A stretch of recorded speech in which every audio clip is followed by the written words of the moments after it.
Pessoal, não vamos esquecer de acionar o sino. Olá, combatentes do canal da Guerra.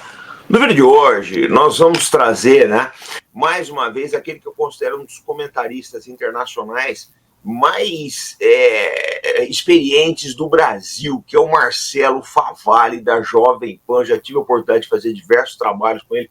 Favalli tem uma experiência fora de série, cobriu agora as eleições na Argentina, já teve na Venezuela, enfim, uma porrada de países aí, e é sempre um prazer ouvir ele aqui no Arte da Guerra e no canal História Militar e Debate aí do nosso grande amigo professor Ricardo Cabral. Então, Favalli, seja bem-vindo a bordo aí na nossa comunidade mais uma vez. Cabral, um grande abraço aí, meu amigo, prazer em te receber aí. Você quer fazer a primeira pergunta, Cabral?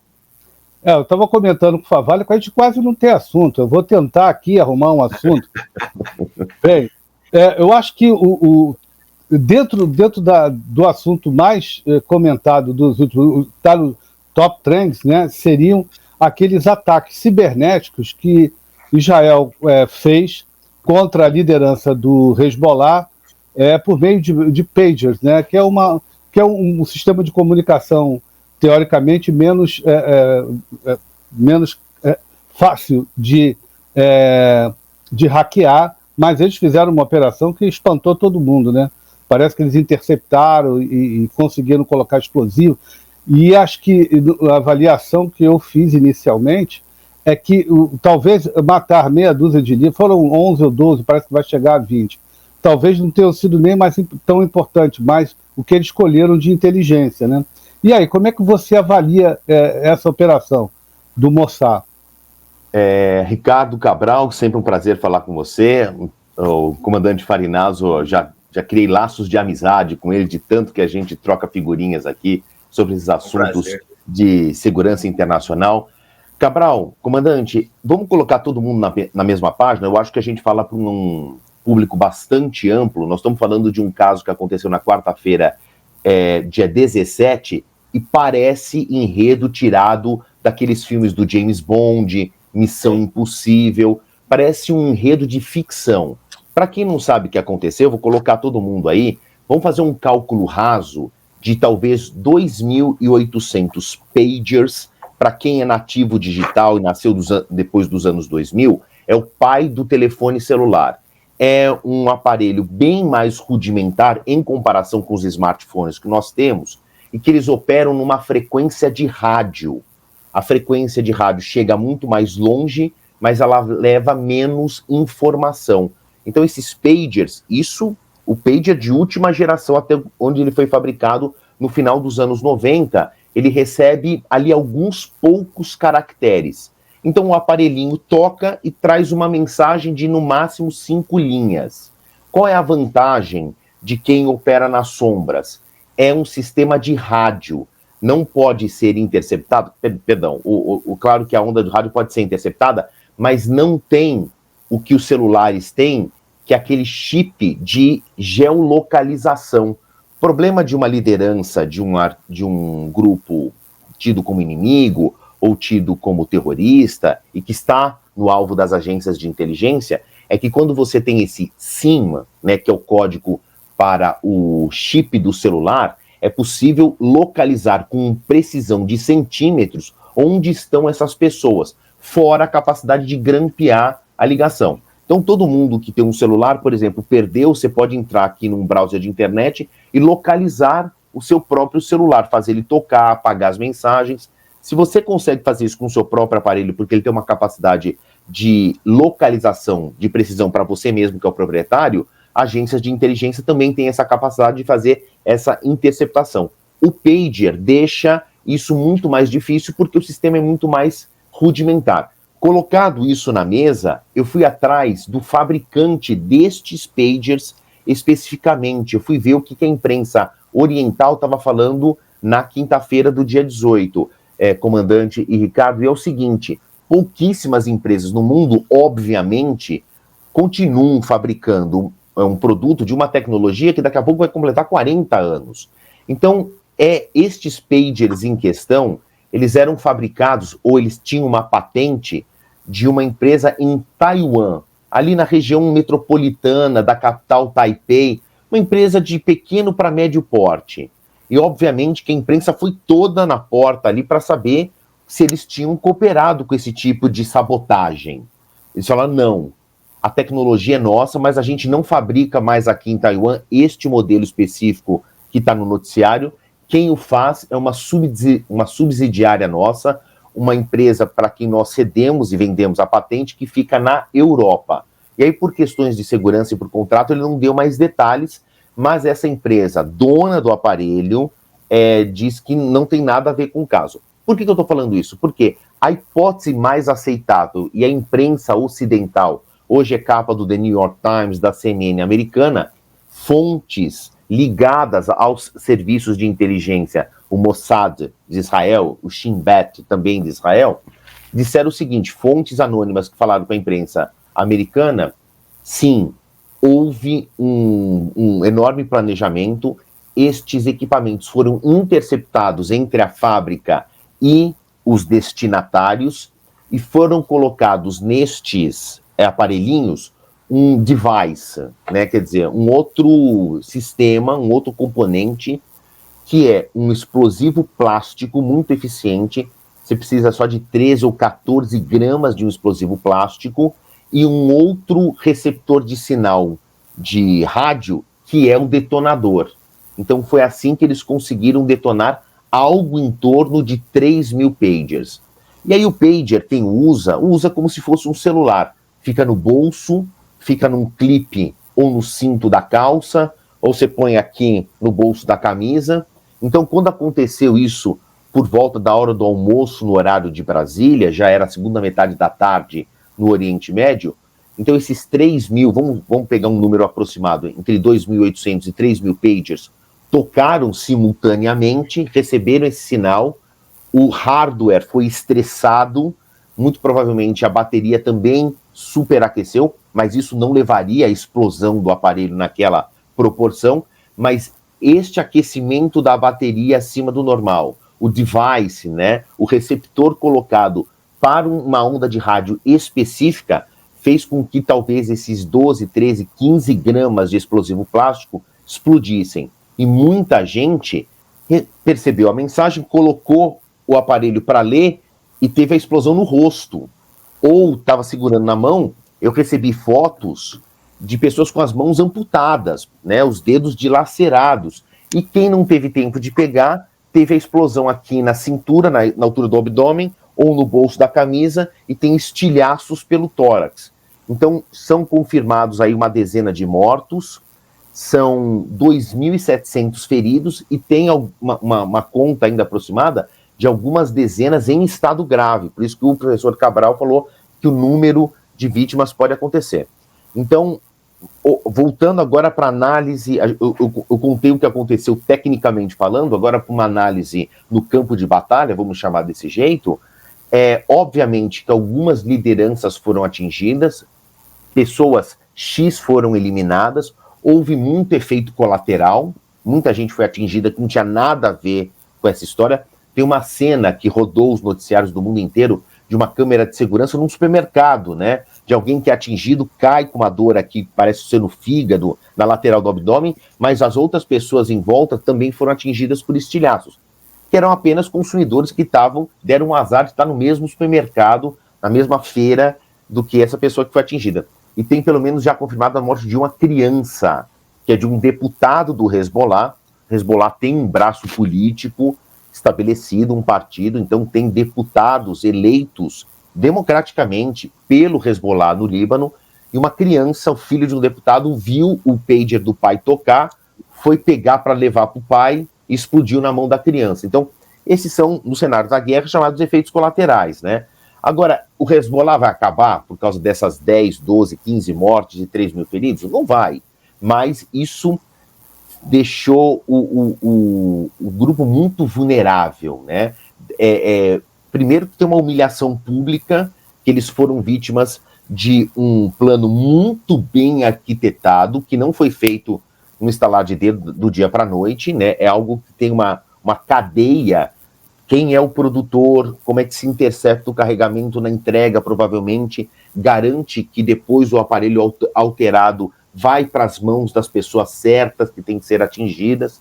Eu lembro de um caso que é relativamente recente, já tem um par de anos, se não me falha a memória, que o Mossad elimina um líder extremista com um celular. O Yahya Hayashi. Né? O Yahya Hayashi, 96. É bem mais tempo do que eu imaginava, você tem toda a razão.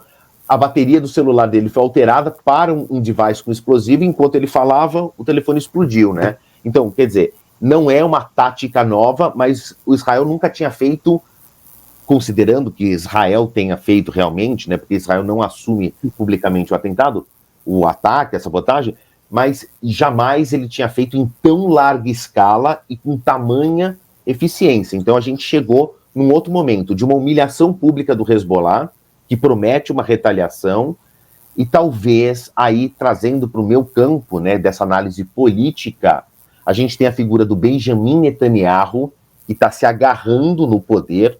Não estou fazendo nenhuma crítica ao Benjamin Netanyahu, isso é um fato, né?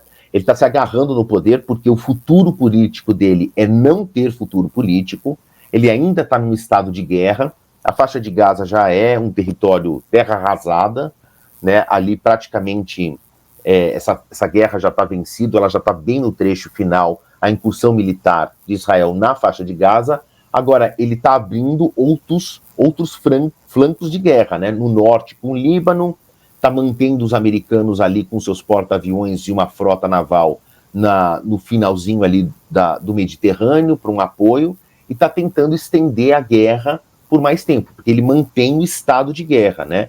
O Benny Gantz, que é o seu grande rival político, e até cerca de uns 3, 4 meses era o ministro da guerra, ele sai do gabinete de guerra, né, para voltar a ter uma atuação de rival político, oponente político dentro do Knesset, que é o parlamento israelense, e que se voltar à composição política em estado normal, né, em condições normais de pressão e temperatura, se entende que o Benjamin Netanyahu, como primeiro-ministro, não vai passar por nenhum voto de confiança.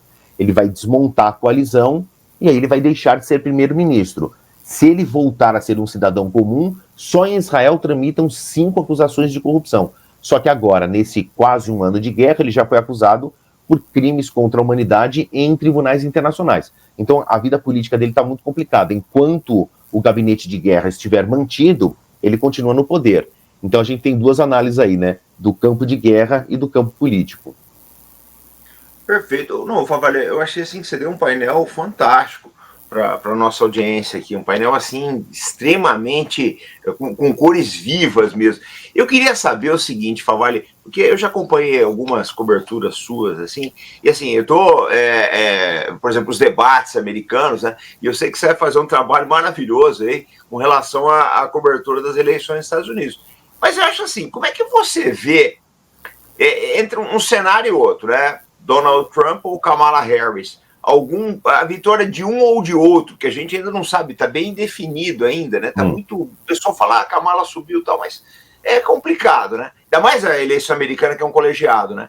Como é que você vê a vitória de um ou de outro nesse cenário do Oriente Médio? O que você acha que pode mudar?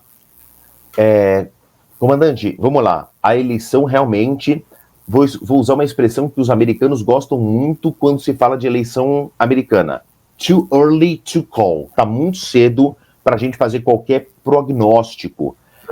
Porque é o seguinte, eles estão tecnicamente empatados e a análise das pesquisas nos Estados Unidos, e eu sou alguém que confia muito em pesquisa, conheço a mecânica da pesquisa americana, que foi uma escola para o mundo inteiro.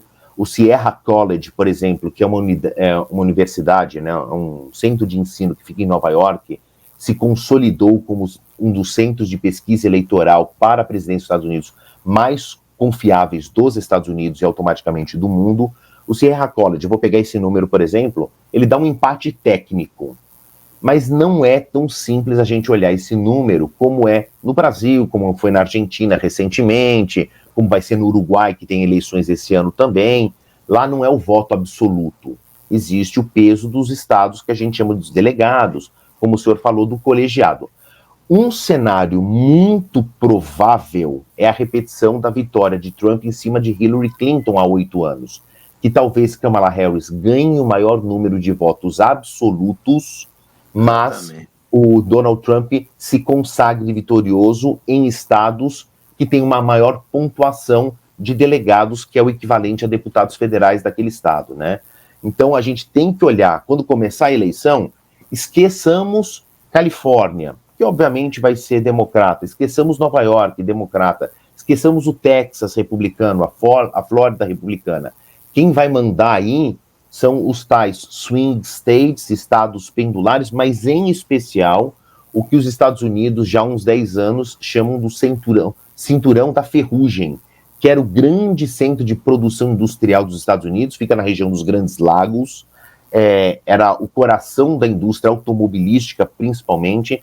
Então eu peço atenção de todo mundo para Pensilvânia, que vive da extração do petróleo e do carvão, e aí as políticas e as propostas dos dois são diametralmente opostas. O Donald Trump está falando em extrair mais petróleo para gerar mais emprego nessa indústria, e a Kamala Harris quer abraçar uma pauta muito cara para os democratas, que é a transição verde, depender cada vez menos dos hidrocarbonetos. Então, Pensilvânia vai ser muito importante, Michigan vai ser muito importante, que teve um disparo, né, do desemprego, o desemprego caiu, a indústria está voltando, mas é uma indústria que ainda muito depende dos insumos que vêm da China, e o Donald Trump diz que 60%, as importações chinesas vão ficar 60% mais caras se ele for eleito, então isso deve mexer com o humor desses empresários. Então eu falei de Pensilvânia, de Michigan, a gente tem lá o Wisconsin, que também, então esses 3 estados vão ser estados-chave.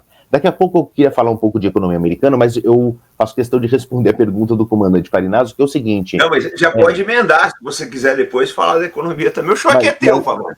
Mas vamos voltar para a relação.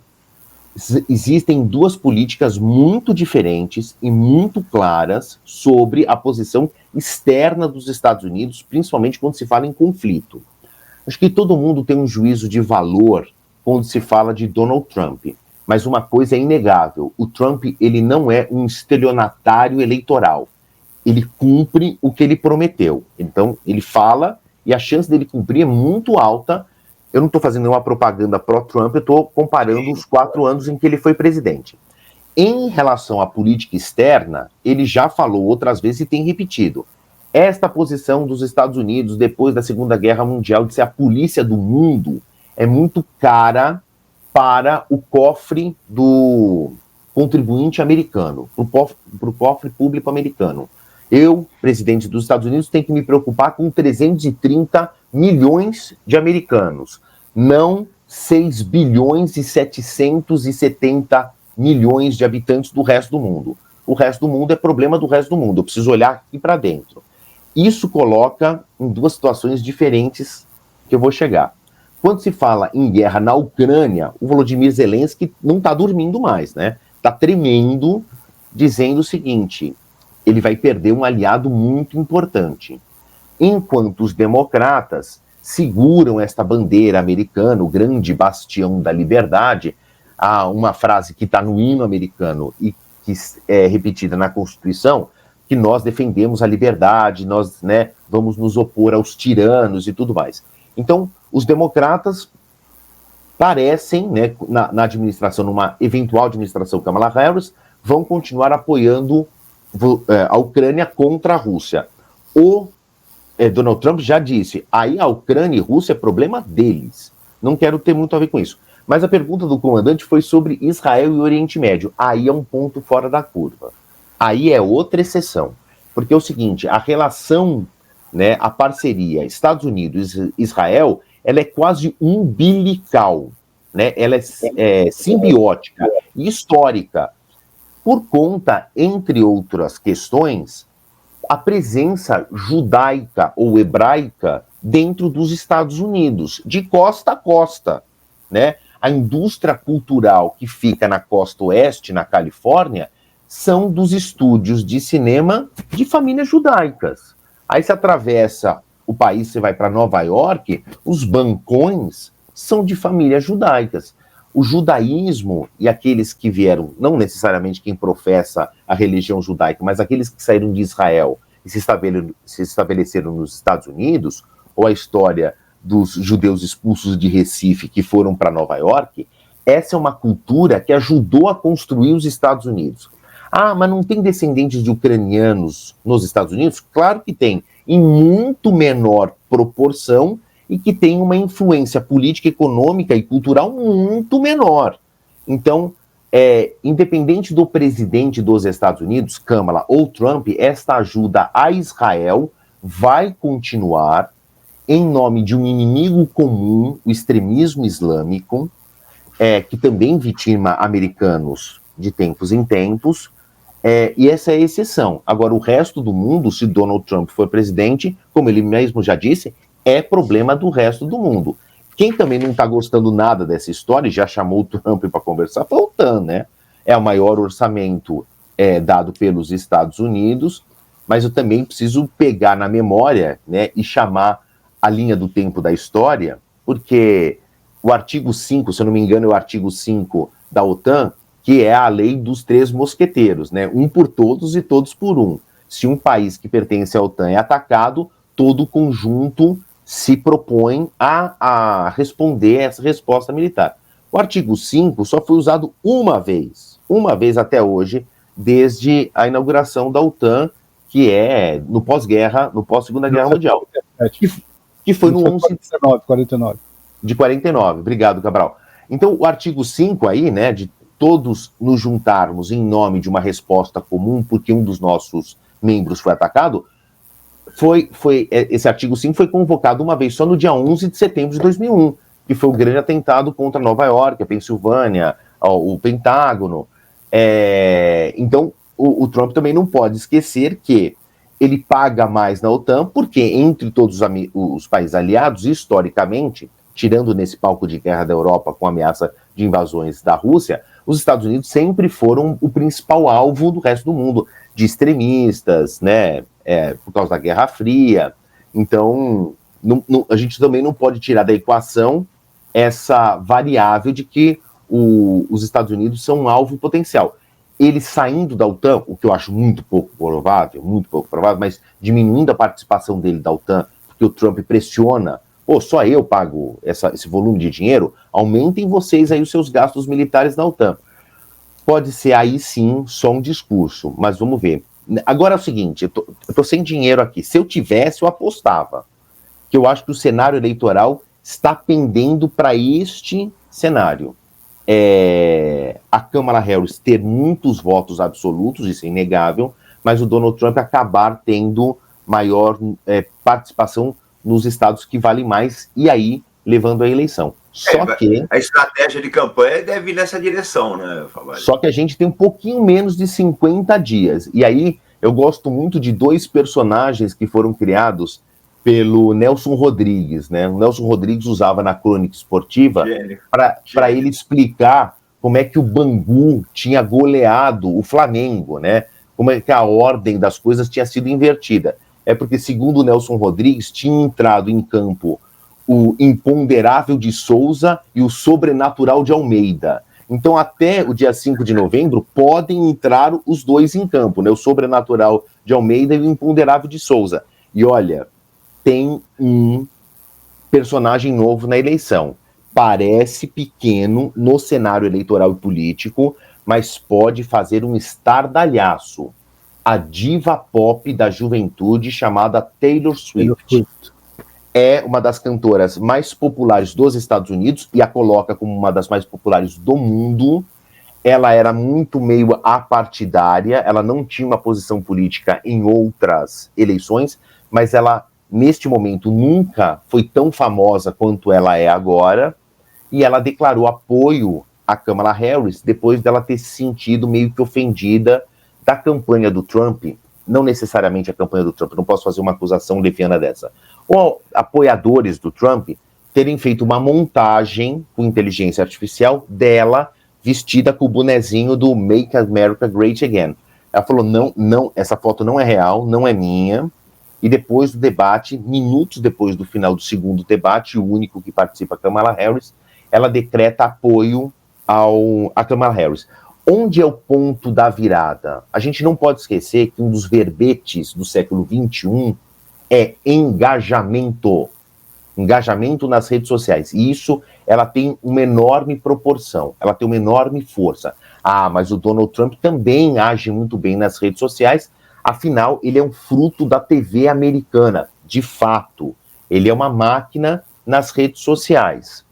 Mas tem um componente aí, esse empate técnico nas pesquisas deixa uma margem de 10% de indecisos. E, obviamente, as duas campanhas estão salivando por esses 10% dos indecisos, né? Quem ficar com a maior fatia desses indecisos vai ganhar a eleição. Um cálculo muito básico. É que a juventude americana está menos propensa a ir votar. Aqueles que tinham ali um coração democrata, quando estavam vendo o Biden candidato, já tinham se colocado, eu não vou nem votar, não vou nem sair de casa.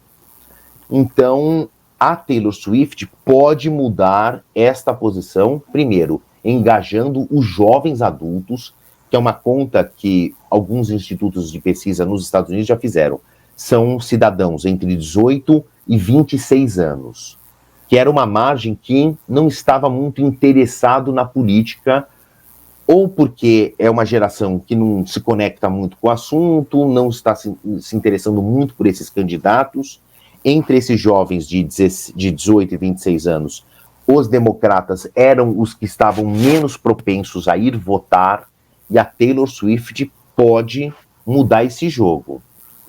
Isso é muito importante, é um detalhe fundamental para a gente entender a dinâmica da eleição americana. Nos Estados Unidos não existe um documento que aqui a gente chama de título do eleitor. Toda eleição, então acontece a cada 2 anos, agora vai ser uma eleição geral, mas daqui 2 anos tem uma eleição para o Congresso americano. O eleitor americano, maior de 18 anos, ele tem que ir ao que aqui a gente chamaria de cartório eleitoral ou junta eleitoral e registrar o seu voto. Então é uma etapa a mais no processo. Agora ficou mais fácil, porque você pode fazer isso pela internet ou por um aplicativo de celular, mas é uma etapa a mais no processo. Então, o cidadão tem que perder ali alguns minutos, ou na fila do cartório, ou na frente do computador, preenchendo um formulário e se registrando para a eleição. E isso acontece em toda eleição. Então, a campanha de um candidato que quer ser presidente dos Estados Unidos é uma corrida de obstáculos. Primeiro, ele tem que convencer o partido que ele é o candidato. Então, tem as prévias do partido. Depois de escolhido, ele tem que convencer o eleitor americano a se registrar para votar. Ele tem que convencer o eleitor americano a, no dia, ir votar, porque o voto é facultativo, ele não é obrigatório. E é no inverno. Em algumas regiões, a pessoa tem que ficar na fila, debaixo de neve, ventando, começa a ficar um clima mais úmido em boa parte dos Estados Unidos, tem um desconforto. E no final ele tem que convencer o eleitor a votar nele. Então você tem 4 etapas aí, né?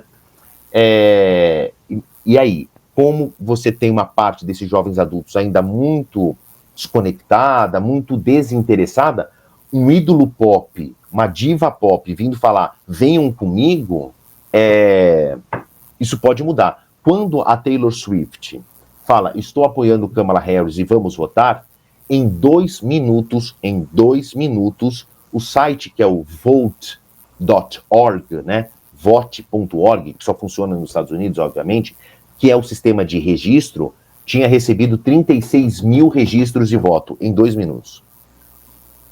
Isso é realmente um impacto grande, né? Sim. Vou passar para o professor Cabral, tá? Favale, só você para trazer de volta o nosso imortal Nelson Rodrigues. Adoro o Nelson Rodrigues. Sério, eu sou fã dele, adoro o Nelson Rodrigues, cara. Pô, só você. Pô, meu pai comprava o Jornal dos Esportes, né? E tinha a coluna do Nelson Rodrigues, ele escrevia no Jornal dos Esportes. Aí eu falava, meu pai, esse cara é tricolor, porque o senhor compra o jornal? Você já leu a coluna? Não leio, ele é chato. Aí começa ali, eu começava ali, eu me escangalhava de rir. Entendeu? Porque quem se lembra da história, o Fluminense, né, a máquina, ele estava vivo na época, o Fluminense, e ele falando na Fluminense de glórias imortais, grande maestro, Riverino, e jogando. Aí tu ficava olhando, depois eu entendi. Meu pai vascaíno roxo, né? Português, aquelas coisas todas. E aí eu falei, por isso que ele gosta do Nelson Rodrigues. Você tocou bem. Mas vamos aqui falar de uma coisa que nos interessa. Nós estamos diretamente ligados a algumas demandas geopolíticas. Né? Tem a eleição norte-americana, que eu queria a sua avaliação de como será talvez o governo Trump, o governo Harris, e tem também a questão dos BRICS. Né?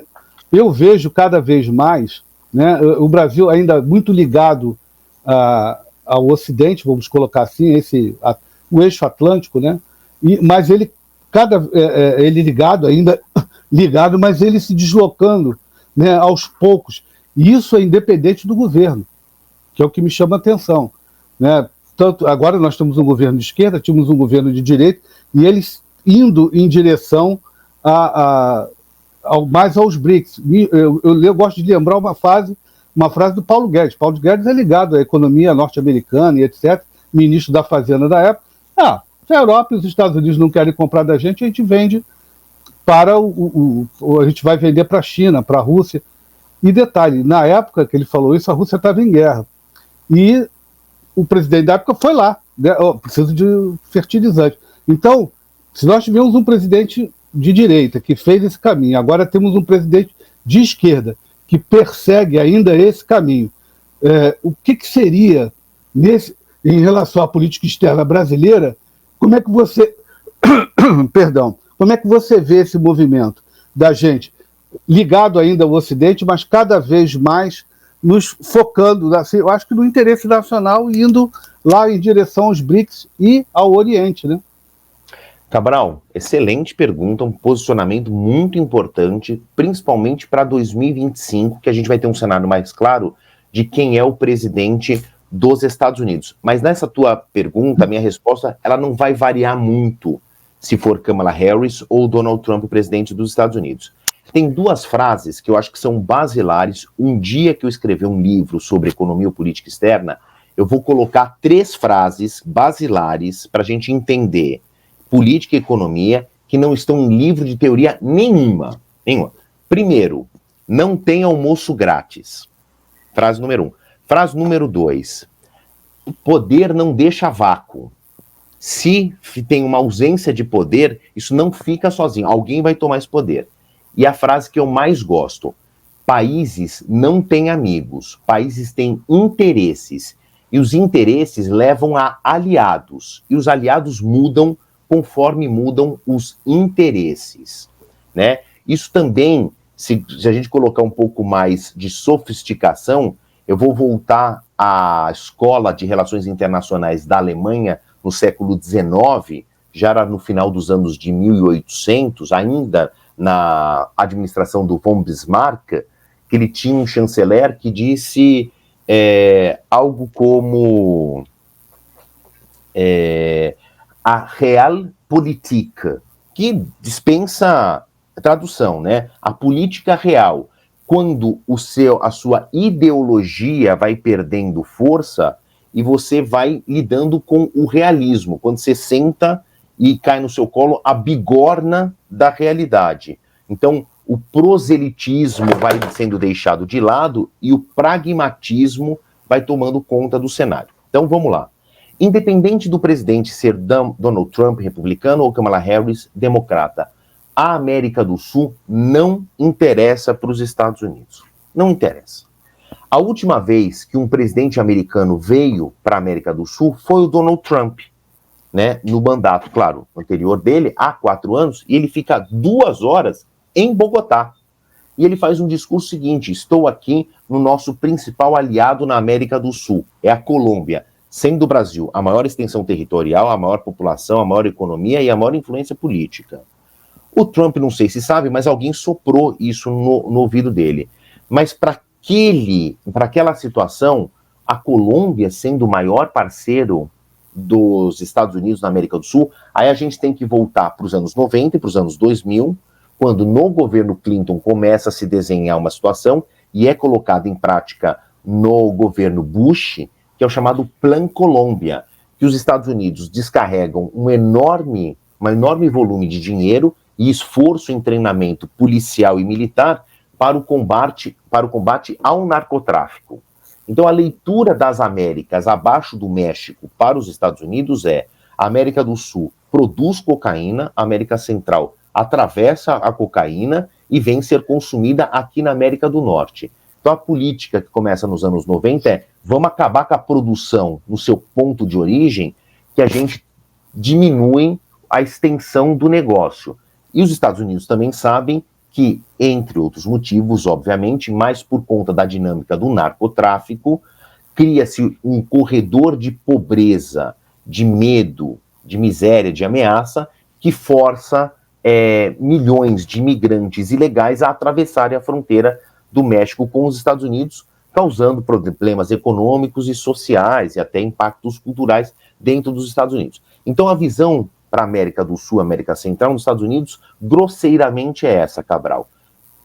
Poder não deixa vácuo. Se tem um buraco aqui, este que deseja ser o grande hegemon do século XXI, China, viu isso e está criando um enorme laço que eles estão chamando de Road and the Belt Initiative, que é a maior rede de infraestrutura que se tem registro na história da humanidade, em 200 mil anos, né, de Homo sapiens, criar uma rede de distribuição de produtos, de logística, cuja peça central, obviamente, é a China. Então, a China, pela sua força econômica, pela influência política que ganhou, passou a ser o ponto central dos BRICS, que era, até janeiro desse ano, Brasil, Rússia, China, Índia e África do Sul. Obviamente, a China tinha um papel preponderante, a Índia como um emergente crescente, a Rússia com a sua influência política, militar e tendo fertilizantes um ponto importante, o Brasil e a África do Sul jogavam ali como os laterais direito e esquerdo. Agora, o BRICS mais que dobrou de tamanho, de 5 fomos para 11, e você tem nesse miolo as potências petrolíferas do Oriente Médio. Claro, com algumas exceções, você tem até a Etiópia. Parece risível ter a Etiópia, mas eu tive uma enorme surpresa. Eu fui a Addis Abeba, que é a capital da Etiópia. Essa história, Cabral e Robson, tem uns 10 anos. Eu desci em Addis Abeba e fiquei chocado com a evolução de Addis Abeba, porque eu ainda tinha no meu imaginário aquela Etiópia do We Are the World, sabe? Das campanhas que os Estados Unidos faziam dos artistas para mandar comida, das pessoas famélicas. Claro, existem enormes bolsões de pobreza nesta parte que é chamada o chifre da África, composto por 4 países, né? Etiópia, Eritreia, Djibouti e Somália. Mas a Etiópia saiu um pouco desse bolsão da pobreza, ainda é um país pobre, mas a capital evoluiu muito, o aeroporto internacional de Addis Abeba é um hub de distribuição para voos para o mundo inteiro, porque está num ponto estratégico da geografia mundial. E a China sabe disso, trouxe a Etiópia para dentro dos BRICS, mas nessa evolução dos BRICS, de mais que dobrar de tamanho, a gente tem ali o grande bolsão do Oriente Médio, que são os países petrolíferos, e óbvio, para a China se tornar a maior potência do mundo, ela vai precisar de combustível, ela já tem para onde pegar. A guerra na Rússia torna a Rússia um parceiro dependente da China muito bom, e a China dita o preço agora para o petróleo russo. Voltando ao que eu quis falar, né? Os países não têm amigos, eles têm interesses, e os interesses levam a aliados. O Brasil vai ter uma posição subalterna à China dentro dos BRICS? Aquela coisa do beijo anel, do beijo a mãos para a China? Vai. Mas vai estar junto a um grande hegemon, ou aquele grande candidato a ser o hegemon do século XXI. E a segunda parte dessa chamada Rota da Seda, nova Rota da Seda, The Road and the Belt Initiative, vai chegar aqui, já está batendo as portas da América do Sul, via Peru, Bolívia, Argentina, Chile, que a China quer criar um anel de conexão rodoviário, ferroviário, para conectar esse bloco aqui da América do Sul, que fornece matéria-prima para a China. Para a China crescer, obviamente, vai precisar de combustível, comida, nosso papel, mandar grãos, né, e proteína animal para a China, e os minérios que estão aqui na América do Sul. Né? Vou estender a resposta, Cabral, se você me permite. Pode parecer também jocoso o que eu vou falar. A Bolívia tem o potencial para ser a próxima Arábia Saudita. Ah, não faz o menor sentido o que você está falando? A Bolívia tem a maior reserva de lítio já descoberta no mundo. O lítio, ele é um metal associado ao cloreto de sódio. Aí eu não consigo explicar as razões geológicas disso, mas onde há grandes reservas de sal, também há chance de haver grandes reservas de lítio, que é o caso dos enormes salares que estão na Bolívia e no Peru. Por baixo tem lítio. É de difícil extração, estes países não têm tecnologia, e eu pago um café aos convidados aqui deste bate-papo para adivinharem quem está extraindo o lítio na Bolívia. É óbvio que é a China. Então, nesse contexto, a gente entra aí como uma peça muito importante deste que está se tornando um bloco muito relevante daqui para frente. A nossa ambição de crescimento, Cabral e comandante Robson, é o seguinte. Vamos pensar no mundo como se fosse um grande banquete de uma família quatrocentona. O Brasil é sempre convidado e senta na mesa das crianças. Ele nunca senta na mesa dos adultos. Porque a gente não chegou a um ponto econômico de estarmos entre o G7. A gente está entre o G20, beleza. A nossa economia, num dado momento de ouro, nós já tivemos uma economia maior do que a do Reino Unido. Agora já caímos ali para 11ª posição, às vezes 12ª. É um lugar relevante nos 200 países do mundo? É um lugar relevante. Mas a gente não vai sentar na mesa dos adultos na festa da família quatrocentona da administração mundial, enquanto a gente não sair desta posição em que a gente só produz matéria-prima e a gente não produz produtos de alto valor agregado, que é o que faz o Hemisfério Norte, né? Nós estamos conversando por um meio eletrônico, todo mundo tem um celular no bolso, que foi feito ou nos Estados Unidos, ou na Europa, ou no Japão, ou na Coreia.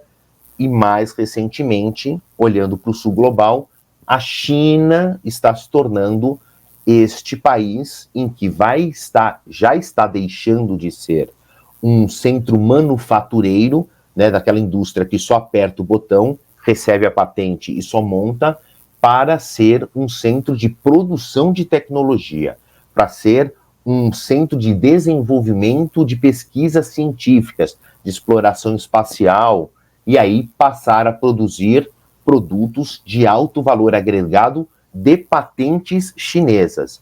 Isso faz parte de uma política de Estado do Xi Jinping, do que a China chama de China 2030 e China 2050. É por isso que o mundo inteiro está sendo inundado por carros elétricos chineses, e o carro elétrico chinês já está no inconsciente coletivo das classes mais favorecidas como o próximo grande objeto de consumo. A gente já não olha mais para o carro chinês elétrico, produto baratinho, xing-ling, vou dar 2 voltas no quarteirão, ele vai estragar e eu vou jogar fora. Não é. Isso já é uma mudança aí de mindset para colocar a China como um centro de produção de tecnologia e produtos de alto valor agregado. Vai precisar de parceiros. A gente tem que surfar essa onda. Então, volto ao pragmatismo político. O ex-presidente Jair Bolsonaro foi corretamente, na minha avaliação, a Rússia. Tudo bem, você está em guerra, vai ser acusado de crimes contra a humanidade, invadiu um país soberano sem ser provocado, mas ok, entendo as suas razões, posso concordar ou não, mas eu preciso do substrato que sai do seu solo, que é nitrato e potássio, que faço com isso fertilizantes. Nós somos uma pátria agrícola, precisamos desse fertilizante. Assim como muda o presidente, eu vou à China. Não dá para ignorar a China, né? O Javier Milei, obviamente presidente da Argentina, escreve uma nova página da política contemporânea argentina, vociferava contra a China porque aquilo funcionava como um elemento de campanha, mas depois recebeu telefonemas do Xi Jinping, se falou, porque ele sabe, antes de tudo, uma pessoa muito inteligente, economista, ele sabe que ele não pode fechar a porta para a China, que é hoje quem tem os grandes volumes de dinheiro do mundo e que pagam os grandes boletos, né, que fazem as compras mais volumosas. A nossa relação América do Sul com a China é superavitária. A gente vende mais do que compra. A nossa a única região do mundo, Favale, que é superavitária com relação à China. É impressionante isso. A nossa relação com a Europa e com os Estados Unidos é deficitária. A gente compra mais do que vende. Então, né, essa relação Brasil-China, eu espero, inclusive, que ela seja duradoura. Agora, é preciso ter uma expertise, no sentido mais amplo da palavra, de quem venha a governar o Brasil, seja o governo atual, o próximo e assim por diante, de achar vantagens nisso, né? Não adianta só pegar o dinheiro, opa, legal. Como é que a gente aproveita esta parceria para a gente também passar a produzir produtos de alto valor agregado? Se a gente não romper essa bolha, a gente vai continuar sendo o eterno país emergente. O Favale, mas é que tá. Agora minha vez, eu quero pegar carona nas tuas observações. Você é muito antenado com os assuntos internacionais, não tem dúvida disso, por isso que a gente sempre quer te trazer aqui. É uma aula que você está dando aqui para a nossa comunidade.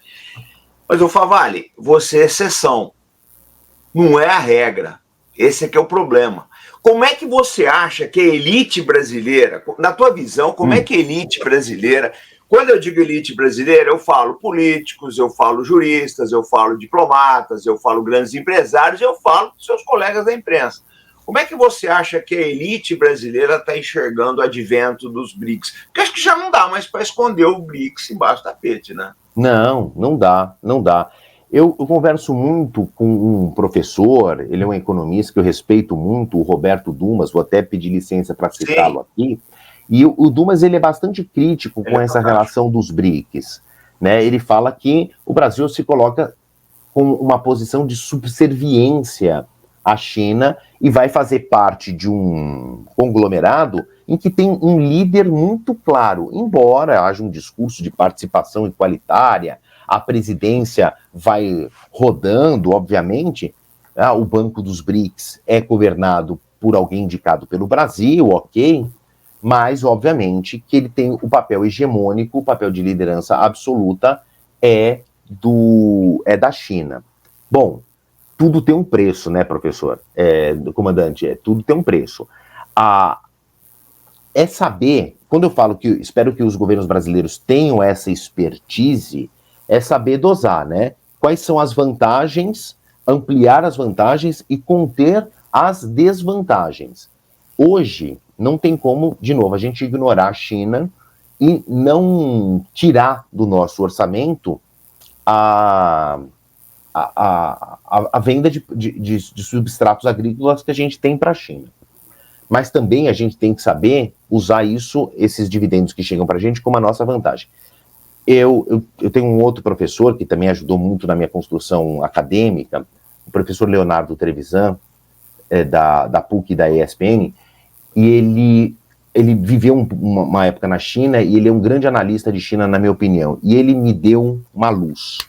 Eu nunca tinha parado para pensar nisso, e é fantástico. O chinês, a gente também, de novo, como eu falei do Donald Trump, cada um tem o seu juízo de valor, mas uma coisa é inegável. O chinês, ele pensa a longo prazo.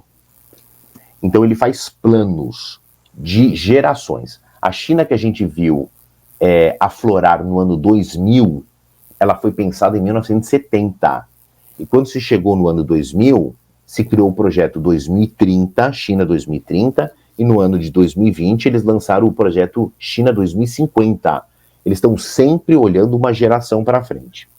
Antes dessa grande revolução chinesa, que eu falei que desabrocha no ano 2000, o que era a China? O que era a China de Mao Tse-tung, por exemplo, a China pós-Segunda Guerra Mundial, que também era quase terra arrasada depois da dominação japonesa? Era uma enorme colônia agrícola. Bom, se eles têm no passado enormes áreas de cultivo, estou falando de um país que também é territorialmente muito grande. E quando a gente pensa em China, vem duas cidades à cabeça da gente, né? A capital, Pequim, e o grande centro financeiro, Xangai. Quem quiser ampliar o mapa, Hong Kong, a gente sempre pensa nessa parte que é a leste da China, que é a parte tecnológica desenvolvida de grandes cidades e tudo mais. Mas o centrão da China ainda é um grande bolsão agrícola. Bom, se eles são um grande bolsão agrícola, por que eles compram a soja do Brasil? Por que eles forçam o Brasil a produzir soja para eles? Porque a soja não entra no nosso cardápio. Nós, culturalmente, não temos soja, né, na nossa alimentação. A gente planta a soja, que é o grão mais comum no Brasil, para exportar, principalmente para a China. Porque é o seguinte, do que a China está comprando soja? Está diretamente e indiretamente. A China está comprando água. Água? Porque a agricultura consome muita água. E o Brasil é o maior bolsão de água limpa do mundo. Nós temos duas planícies alagadas, o Amazonas e o Pantanal, e enormes aquíferos, a exemplo do aquífero Guarani, que é água limpa no subsolo, que vai acabar, se não for bem utilizada. A China também tem grandes volumes de água, tanto que a maior hidrelétrica do mundo, que é a de Três Gargantas, está na China. Só que eles têm uma população de 1 bilhão e quase 700 milhões de pessoas. Nós somos só 220 milhões de pessoas. O consumo de água limpa lá é muito mais urgente, ele é muito mais precioso. Ah, mas tudo bem, mas o impacto não vai ser sentido agora. O impacto vai ser sentido daqui 30, 40, 50 anos. Que o Brasil pode ter escassez de água. Aí não é problema da China, é problema do Brasil. Aí a China já comprou a comida hoje, guardou a água para amanhã, e aí nos próximos 30 anos ela vê o que ela faz com essa reserva de água potável, que vai ser um material muito precioso em determinado momento do século XXI. Então a China também tem essa reserva. Olha como eles pensam lá na frente. Quando eu tive essa conversa com, vou dar os créditos, do professor Leonardo Trevisan, que tinha acabado de voltar da China, falei, pô, nunca tinha parado para pensar nisso. Ele falou, mas ninguém nunca parou para pensar nisso. Então, eles estão sempre à frente. Criei esse arcabouço, né, quase que uma propaganda chinesa que eu estou fazendo aqui, mas é um fato, a expertise que eles têm de criar planos duradouros, para nós hoje termos cuidado com esta parceria e pegarmos o que é de mais valioso para essa parceria. Eles também estão muito disponíveis a compartilhar tecnologia, não é porque eles são bonzinhos, né? Não tem bonzinho no mundo dos negócios em que as cifras chegam nos trilhões de dólares. As fábricas dos carros chineses, que é uma política de Estado na China, começam a ser inauguradas no Brasil. Ah, mas isso aí a Ford já fez há 100 anos. Tudo bem. A gente nunca conseguiu desenvolver, por exemplo, carros próprios, dadas raras exceções. A gente não tem uma montadora brasileira. A gente sempre viu subsidiárias dos americanos, dos europeus. Teve um aventureiro, Gurgel, que tentou fazer, mas também não foi para frente, e era um carrinho que montava peças a partir de uma plataforma da Volkswagen. Mas quem sabe, com esse aporte de tecnologia chinesa que está chegando agora, esses dias houve a inauguração da primeira fábrica da BYD na Bahia, aqui no Brasil, pegando uma herança de fábricas que foram deixadas pelos americanos, que isso possa ser, talvez, uma ponta de lança, uma catapulta para a gente conseguir esse salto de produção nacional de produtos de alto valor agregado. É uma balança delicada, professor, né, comandante, tem sempre os prós e contras. Perfeito, Favalho. Eu vou encaminhar aqui para o professor Cabral. Já estamos chegando no final aqui de uma entrevista deliciosa, que a gente está aprendendo muito aqui, Favalho. Olha, eu fiz dezenas, eu sempre trabalho com minha agenda, fiz dezenas de anotações aí, porque tudo que você falou vai virar uma série de vídeos aqui no Arte da Guerra. Mas vou passar para o Cabral aí, já para as considerações finais. Cabral, está contigo. Dentro de uma série de coisas que nós estamos vendo no cenário, comentar cenário político interno aqui eu fico logo com medo de alguma cadeirada vier por aqui. Então, mas, entendendo? Vão indo para o nosso entorno. Né? E aí, para você fazer uma consideração final, e que, para mim, a decepção, a minha tese tem muito a ver com isso, a minha tese de doutorado foi em cima disso, né? E é uma decepção que parece que nós abandonamos o projeto de integração regional. Né? Ao que parece, né, como você falou, né, a realidade se impôs e nós que levamos, vamos dizer assim, começou com o FH, né, FHC, teve muito impulso no primeiro e no segundo mandato Lula, aí a Dilma implodiu tudo e depois a coisa nunca mais andou, e eu esperava, né, que agora nós retomássemos o projeto. E a gente depende muito de dinheiro, por exemplo, e agora a pauta ecologista está muito forte aqui no Brasil, a gente não consegue nem fazer uma ferrovia, entendendo? Aí começa um monte de coisa interferindo. Mas ficando no campo externo, o que você me diz? A integração sul-americana foi embora, saiu da pauta, né? Cabral, unidos, né, juntos, nós nos tornamos mais fortes, né? Parece uma frase feita, mas é um fato, né? Pensa na Europa pré-União Europeia, e antes disso era uma união de países ali, tem um embrião pré-União Europeia, a gente vê a União Europeia hoje, o Reino Unido, após uma consulta popular, quis sair da União Europeia e já está ali tateando, bater na União Europeia. Oi, tudo bem? Dá para voltar? Como é que faz, né? Para voltar. Está pagando o preço da saída. Juntos somos mais fortes. Aqui a gente tem uma atmosfera, as diferenças culturais, linguísticas, de etnias são muito mais fortes na Europa, Cabral. E mesmo assim, eles conseguiram se unir, principalmente no pós-Segunda Guerra Mundial. Aqui existem diferenças de língua, culturais, é claro, mas muito menores. A nossa herança é muito mais de pender para uma união do que uma divisão, um isolamento na América do Sul. Vamos pegar aqui, pelo menos, o Cone Sul. Então tem uma iniciativa do Mercosul, que começa com 4 países: Paraguai, Uruguai, Brasil e Argentina. Com todo respeito a nossos hermanos paraguaios, uruguaios, mas o pilar de sustentação é Brasil e Argentina, ponto pacífico. Agora a gente tem 2 administrações que não estão se bicando, Brasil e Argentina. Entendo que as críticas que o Javier Milei fez na campanha contra o governo Lula funcionavam como uma estratégia de campanha. Vou sair do Mercosul, fechar as portas do Brasil. Antes de tudo, do personagem que foi o candidato Javier Milei, tem um cara inteligente que é um economista, Javier Milei. E ele sabe que a nossa relação é também, repetir a expressão aqui, é umbilical.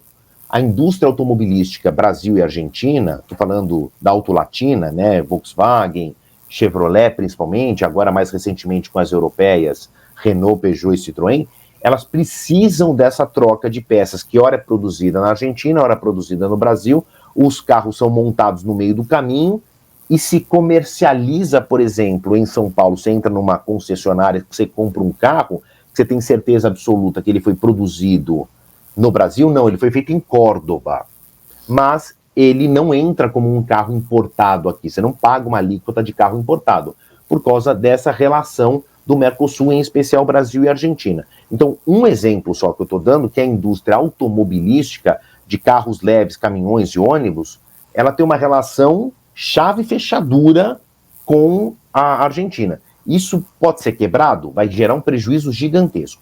Este poderia ser o primeiro argumento de uma questão de integração. O Paraguai, assim como eu citei agora há pouco a Etiópia, já não é mais o Paraguai dos anos 80, que a gente atravessava a ponte para comprar produtos baratos, porque tinha uma importação zero. Era um país muito pobre e que vendia e que vivia da venda de produtos exportados para os seus vizinhos. Não é mais assim. Houve um salto de tecnologia, de investimento, de desenvolvimento industrial no Paraguai, Paraguai é um componente importante porque produz muita energia elétrica, ele tem uma capacidade gigantesca de energia elétrica, um país pequeno tem baixo consumo.